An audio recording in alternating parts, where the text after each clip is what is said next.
"Happy birthday!" cried the four old grandparents as Charlie came into their room early the next morning. Charlie smiled nervously and sat down on the edge of the bed. He was holding his present, his only present, very carefully with his two hands. Wonka's Whipple Scrumptious Fudge Mallow Delight, it said on the wrapper. The four old people, two at either end of the bed, propped themselves up on their pillows and stared with anxious eyes at the bar of chocolate in Charlie's hands. Mr. and Mrs. Bucket came in and stood at the foot of the bed, watching Charlie. The room became silent. Everybody was waiting now for Charlie to start opening his present. Charlie looked down at the bar of chocolate. He ran his fingers slowly back and forth along the length of it, stroking it lovingly. And the shiny paper wrapper made little sharp crackly noises in the quiet room. Then Miss Bucket said gently, "You mustn't be too disappointed, my darling, if you don't find what you're looking for underneath that wrapper. You really can't expect to be as lucky as all that." "She's quite right," Mr. Bucket said. Charlie didn't say anything. "After all," Grandma Josephine said, "in the whole wide world, there are only 3 tickets left to be found." "The thing to remember," Grandma Georgina said, "is that whatever happens, you'll still have the bar of chocolate." "Wonka's Whipple Scrumptious Fudge Mallow Delight," cried Grandpa George. "It's the best of them all. You'll just love it." "Yes," Charlie whispered. "I know." "Just forget all about those golden tickets and enjoy the chocolate," Grandpa Joe said. "Why don't you do that?"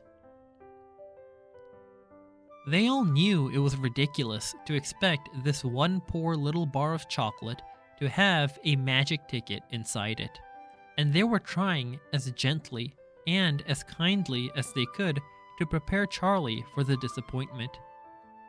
But there was one other thing that the grown-ups also knew.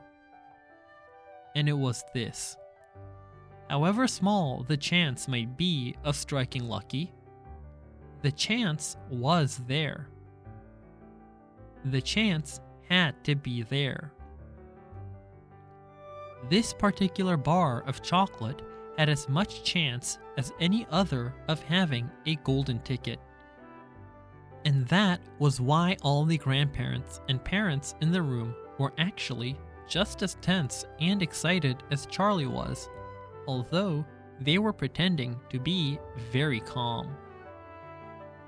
"You'd better go ahead and open it up, or you'll be late for school," Grandpa Joe said. "You might as well get it over with," Grandpa George said. "Open it, my dear," Grandma Georgina said. "Please open it. You're making me jumpy." Very slowly, Charlie's fingers began to tear open one small corner of the wrapping paper. The old people in the bed all leaned forward, craning their scraggy necks. Then suddenly, as though he couldn't bear the suspense any longer, Charlie tore the wrapper right down the middle, and onto his lap there fell a light brown creamy colored bar of chocolate. There was no sign of a golden ticket anywhere. "Well, that's that," said Grandpa Joe brightly. "It's just what we expected." Charlie looked up. 4 kind old faces were watching him intently from the bed.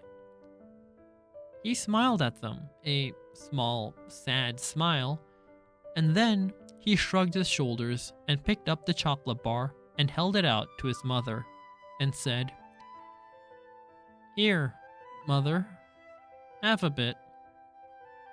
we'll share it. I want everybody to taste it." "Certainly not," his mother said. And the others all cried, "No, no, we wouldn't dream of it. It's all yours." "Please," begged Charlie, turning around and offering it to Grandpa Joe. But neither he nor anyone else would take even a tiny bit. "It's time to go to school, my darling," Miss Bucket said, putting an arm around Charlie's skinny shoulders. "Come on, or you'll be late,"